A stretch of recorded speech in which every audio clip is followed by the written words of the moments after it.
Happy Sunday, I'm Lights Camera Jackson and welcome to LCJ Live. Today is June 26, 2022, and we begin with a tie. Yes, we have a tie for the winner of the box office this weekend between newcomer Elvis and in its fifth weekend, Top Gun Maverick.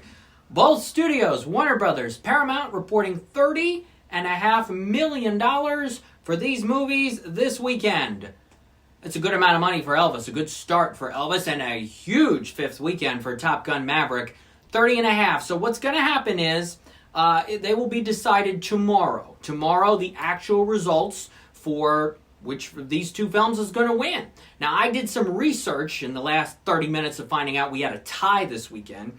Did some research of some previous weekend box office ties that were decided on Monday afternoon. Few of them come to my mind. One of them, July 3 through 5, 2009. Transformers, Revenge of the Fallen in its second weekend. And Ice Age, Dawn of the Dinosaurs in its first weekend had $42.5 million each. That was Paramount and 20th Century Fox that tried to decide this. In the end, Transformers won with $42.3 million against Ice Age with $41.7. If you're just joining us here on LCJ Live, I'm going through some previous box office ties because we have a new tie with Elvis and Top Gun Maverick. Which one will come out on top?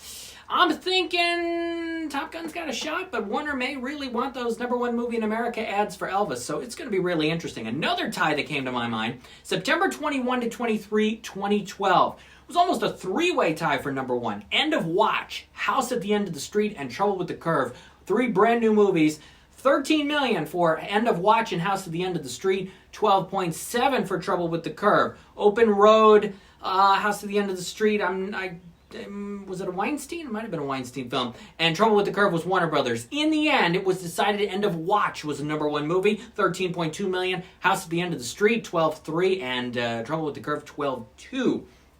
Jake Gyllenhaal was involved in yet another tie. Halloween Weekend 2014, between the second weekend of Universal's Ouija and the first weekend of Nightcrawler. Both films were estimated to open with $10.9 million. In the end, Ouija won with $10.7, Nightcrawler $10.4. Those are some ties that I remember. There have been some other number one box office ties over the years, because I've been following the box office this exact weekend, 17 years ago. Is when I started following the weekend box office results. So how appropriate that on this 17th anniversary weekend we get a tie. It was June 24 to 26, 2005, this exact same weekend 17 years ago, when Batman Begins was number one in its second weekend. Bewitched opened in second. We had Mr. and Mrs. Smith and the opening weekends of Herbie Fully Loaded and Land of the Dead. So 2005, 17 years ago. Amazing that now here we are, still following the box office on a weekly basis, on a daily basis, basically, and we have a brand new tie to talk about. It's cool. It's cool. It really is. And nobody expected this show. I mean, there was momentum building to this showdown, but nobody thought that it was going to end in an exact tie here on Sunday morning or the afternoon, wherever you are in the country watching LCJ Live right now. I appreciate you watching the show. Thank you for doing so. This is your go-to box office source. It has been since April 2018 with the breaking news, and we're here with it. And I've got a Minion friend in front of me because this weekend coming up, Minions The Rise of Gru opens Thursday at 2 o'clock. We'll get into Minions in a minute, but I want to give you some other box office results.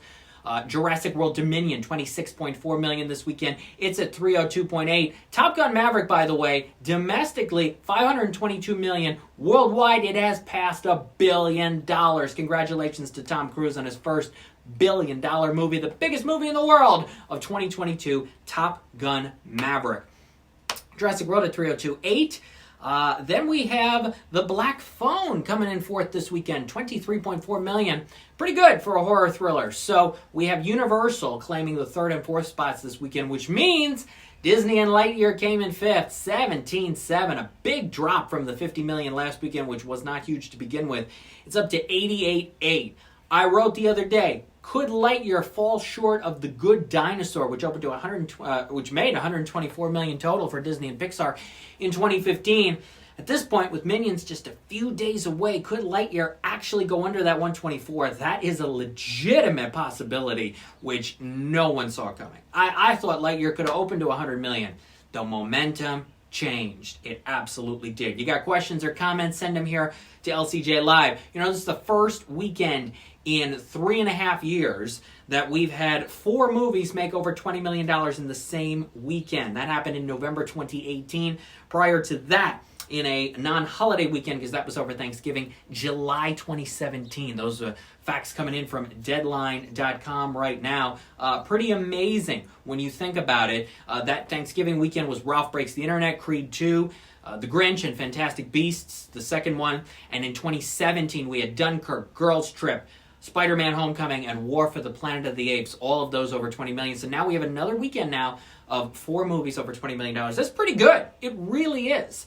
A lot of people saying, well, is the box office back? Is the theaters back? We have these movies hitting all these records. Top Gun is having records. Spider-Man had tons of records. Other movies had record opening weekends in this period of time since we've been back to theaters. And now you get a new record set for the first time in 3.5 years. So it's pretty good. I think theaters are doing really well right now. And that'll keep the momentum going into this coming weekend with Minions, which will easily be number 1. Elvis and Top Gun, if they drop, Elvis could drop to 20. Top Gun may only drop to 25, but Minions is certainly going to make more than $25 million. It will be the easy number 1 for Universal next weekend. How high will it go? Well, Despicable Me 3 opened to about $73 million in 2017. We had Minions in 2015 open to $120 million bucks. So the possibilities are there for it to do really well. Should Universal be concerned at all because Lightyear didn't do so well? I'm not so sure. I think Minions skews a lot younger than Lightyear, which may be one of the benefits Minions has. Also, Universal and Illumination had Sing 2, which ended up with $163 million total. I think they want this Minions to make more than that. It's not going to make more than that in weekend number 1, but it is, I think, going to do really well. 50, 60, 70, 80, maybe try 100. It depends on how many families go. Friend Spencer says the new Minions movies is the best yet, says XXX Hot Mess XXX. I haven't seen Minions yet. I know a few people have seen it. There was a premiere in Hollywood. I have not seen Minions yet. Looking forward to checking it out. But Universal did not make a screener link available to critics in advance. So an interesting call there. But Minions is out this week, and it should do very well. If it gets to $100 million, it'll be a huge open, huge start. Big for animated films, big for family films, topping Sonic. If it can do that during this period of time, it's got the possibility to do really well. Some other animated movies that are still doing okay. Another $500,000 for Bob's Burgers. It's at 31. Another almost $500,000 for The Bad Guys. Universal DreamWorks, 95.5. That is what it's up to. Everything Everywhere All at Once, another $500,000. It's at more than $66 million bucks this weekend. And Doctor Strange in the Multiverse of Madness, $1.7 million. It's at 409. Still waiting on the results of Jug Jug Geo, which could come in 10th this weekend. Still waiting for those results to come in. A film close to the top 10, but couldn't quite get in this weekend, Marcel the Shell with Shoes On. I interviewed Dean Fleischer-Camp, the director and co-star. That LCJ Q&A podcast episode is at lcj.podbean.com. Also read that interview at animationscoop.com. And great conversation with him. Nice movie. It opened in 7 theaters this weekend with $170,000. That's a $24,000 and change per screen average. A good start for Marcel the Shell. Let me be clear that it's in 7 theaters. There are some box office websites and outlets reporting it's in 6 theaters, and that is incorrect. It is in 7. It is in 3 in New York City and 4 in Los Angeles. In New York City, it's playing at the Angelica, the Alamo Drafthouse, and the AMC Lincoln Square 13. I've been to the Angelica many times, and the AMC 13. I've not been to the Alamo Drafthouse in Brooklyn. In Los Angeles, Marcel the Shell is playing at the AMC Grove, which I have walked by. The AMC Burbank 16, which I have been to. The AMC Burbank Town Center 8, which I don't think I've been to. And the AMC Century City 15, which I've seen several films at. So again, it's in 4 in Los Angeles, 3 in New York. That equals 7. It's in 7 theaters this weekend. I hope those websites change that because it's in 7, not in 6. But nonetheless, it will continue to expand to more locations this coming weekend and then go nationwide on July 15. In addition to Minions, there are a couple other films that are actually going up against it this weekend, but of course Minions is going to crush them. But in fewer theaters, Mr. Malcolm's List, which I have seen. It is a good movie. If you want my review of that, it's a written review at lights-camera-jackson.com. It's 19th century romance with a very good cast, nice relationship and romance commentary. It does not start out good. First 20 minutes-ish are rough. thank goodness it quickly gets better. I explain why in my review. Check that out. The Forgiven, which I'm going to be watching either today, tomorrow at some point. Ray Fiennes, Jessica Chastain, new dramatic thriller film. Also coming to Hulu this Friday, which I'm going to be watching pretty soon. The Princess, new action thriller film with Joey King. So that's the one of the big streaming debuts. And The Forgiven and Mr. Malcolm's List are going to theaters. They'll make a little bit. Obviously, Minions going to be number one. There we are. It's a tie. What's going to be number one? What do you think? Do you think Warner will want Elvis as number one and try to get it there? Or do you think in its fifth weekend, Paramount is going to get Top Gun Maverick back at the top of the box office? What do you think? Let me know here. DJ Richopo, thanks for watching here on LCJ Live. Let me know what you think. Which movie do you think is going to win? If I had to take a guess, I would say that Paramount has the potential to make Top Gun Maverick number one. And that'd be a huge headline again. And that Warner will be a little disappointed, but happy if Elvis at least gets over that $30 million mark. They want it to be number one because Warner doesn't have another movie coming out until DC League of Super Pets at the end of July. Those are the two big summer movies Warner Brothers has. And then I think they don't have anything else till September. And Black Adam, which was supposed to be in July, is in October. So maybe they'll want to claim a number one for sure.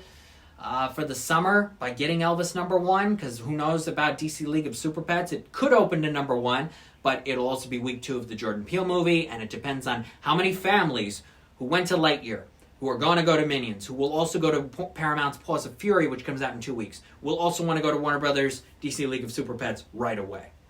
It's a little dicey, I think, depending on how many families go to each of those movies, or some or none of those movies. So if Warner wants to claim a number one for the summer, no matter what, they will try to get Elvis. But if they just want to get over 30 and let Top Gun win and have Paramount have the weekend, there you go. I think it could go either way. My gut says Paramount will get Top Gun to number one. And we'll find out those results. Usually 4 o'clock, 5 o'clock Eastern time on Monday is when the actual results come out tomorrow. And for once, everyone will really be paying attention to that. And Universal should be happy. Look, their 2 other movies, Jurassic World and Black Phone, made a combined $50 million this weekend. That's really good. Disney right now? Disney's shocked about how poorly Lightyear is doing and hoping and waiting for Thor Love and Thunder, which comes out in 2 weeks, to do incredibly well, to get to Doctor Strange numbers of $410 million. They want Thor Love and Thunder to do that for sure. They need a boost, and Marvel is probably going to give it to them with that. And that's the big movie for July 8th. When you look at the next few weeks, you have Minions as the only one for July 1. You have Thor as really the only major one on July 8th. You've got 3 films on July 15. You have Where the Crawdads Sing, Paws of Fury, and Mrs. Harris Goes to Paris. Mrs. Harris not going to be number 1. Crawdads, Paws of Fury probably won't be number 1 against Thor week 2 anyway, but to see which one of those will make more money, that'll be interesting. Then on the 22nd, the big movie is Jordan Peele's Nope. And then the following weekend on the 29th is the DC League of Super Pets animated movie. And then August 5, you have Bullet Train and Easter Sunday. I don't think I'm missing anything, but I'm just double checking here as far as major wide releases to come out for the rest of the summer. BJ Novak has a film called Vengeance from Focus Features. It's not going to beat DC League of Super Pets on July 29. You've got those 2 I just mentioned for August 5. And then when you look at the rest of August, we start getting into the re-releases. E.T. and Jaws are being re-released before the end of the summer. Spider-Man is going to be re-released again. Also back in theaters to make even more money. You've got an Idris Elba action movie called Beast. I don't know if it's going to do so hot. It's coming out at the end of August. That's usually a time when you bury movies, at least pre-COVID it was. But we'll see how that does. Not a lot for August 12 right now. Outside of re-releases, August 26. There's a couple movies coming out for Labor Day weekend. Barbarian, 3,000 Years of Longing. I saw the trailer for that. Does not look good. Hung for Jesus, Save Your Soul is also going to be on Peacock. So, yes, August 31st. I just saw August 31st, Skelly Ethan for something. I didn't see your comment before that. But yeah, there's a few movies for the end of August. But overall, Bullet Train is going to be your last big blockbuster. And we're not that far away from it. Minions will do really well. Then Thor. then some of the movies on July 15, but more Nope, DC League of Super Pets, Bullet Train. You basically have 5 potentially big movies left for the summer. Unless those July 15 movies do better than expected, which if they do, good for them. And then you have Top Gun Maverick, which could continue to be in the top 10 or top 5 for the entire summer, which would be just amazing. So there we are. We're ending today's LCJ Live, not knowing what the number 1 movie is for sure, but check out my social media, Twitter at LCJ Reviews, and Instagram at LightsCamJackson, and Facebook pages as well. Could be some buzz on 3,000 Years of Longing, word of mouth. Maybe. I heard negative buzz when it was that can. I heard negative buzz and the trailer doesn't look good, but we'll see. Keep it to my social media tomorrow for the actual results of the box office. What will be number 1? Minions will easily be number 1, and we'll be back here next Sunday at 12 p.m. Eastern. We'll break down the Minions box office. We will preview Thor, how that will do, and more here on LCJ Live. I am Lights Camera Jackson. Thank you for watching. This is the last episode for the month of June. This is the last episode for the first half of 2022. Amazing. We are just about to complete the first half of 2022. And this week you'll get my top 10 movies, 10 best movies of the first half of the year, and 10 best performances of the first half of the year. So check those out as well. All right. Thank you for watching LCJ Live. Hope you had a good, safe, happy first half of the year. And here we go into the second half of 2022. Take care, everybody. Bye-bye.